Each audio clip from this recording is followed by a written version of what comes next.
Last month I said I was worried about the fate of Far Cry 5 because although it looked good, it also just looked like Far Cry 3 and 4 again, but in Montana. And now that it's out, I can say that, well, I was kind of right.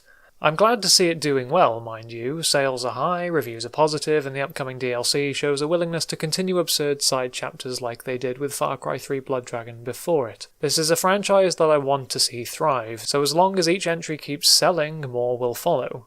I think my issue is I first remember playing Far Cry and being absolutely awestruck by how gorgeous it was. It played more like a standard linear shooter, but with open level design, giving the player specific challenges and set pieces in each stage, allowing for a free-form approach to each challenge. Far Cry 2 was obviously the first to go open world, now set in South Africa. And in retrospect, I think 2 is my favourite in the series because playing it now makes it feel innovative again, because it's kind of come full circle. It's a challenging and immersive shooter. You have to cope not only with weapons that jam due to their poor condition, but you also have malaria. And if you forget to top up on pills, well, just hope that the sickness doesn't set in the heat of combat. Also, the fire was second to none. It's absolutely stunning.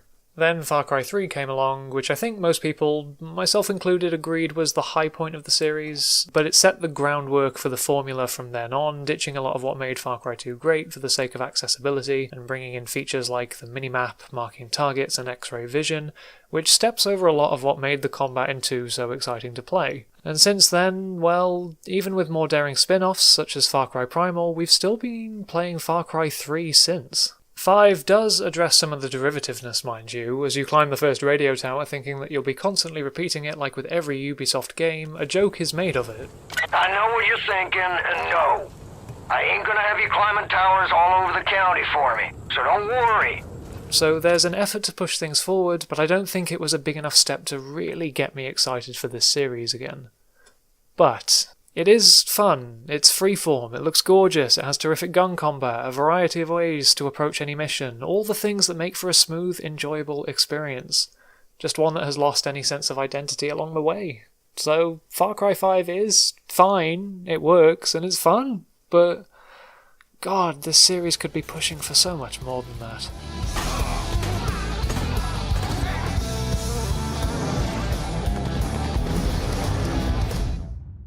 Not satisfied with Attack on Titan 2? Well, don't pick up Extinction as a substitute. I hadn't heard anything about this game prior to release. Nothing. I saw one trailer shortly after it was released and thought, okay, a competitor to Attack on Titan with a more typical fantasy setting and a bold art style. I'm down. I'm interested. What I didn't realise is that the gameplay shown in the trailer, that's it. That's all Extinction has to offer. No variation on the combat, no other types of enemy, no variety in locations, despite the maps being procedurally generated. It is just this, over and over and over and over. And it's frustrating because the slay giant creature by swinging and or climbing in an open level genre isn't exactly flowing with games. The age of heroes is at its end.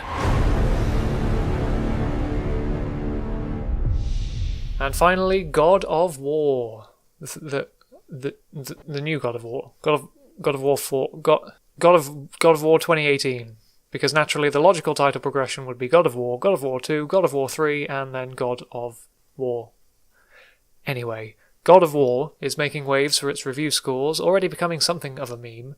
It's interesting because a quick look at Twitter showed that the incredibly high scores actually started making people suspicious more than excited, not because of some grand conspiracy of paid reviews or anything, more so because of the overrated argument. I haven't played it myself yet, so I won't comment on the game's quality. That said, looking at the trailers, I find it interesting that a series known for its absurdly large battles with gods, for the gore and the sex, has scaled back to an emotional story of father and son. It feels like the sort of narrative progression that led to Logan, if you see what I mean. I'm interested, if nothing else. Can you kill something that big?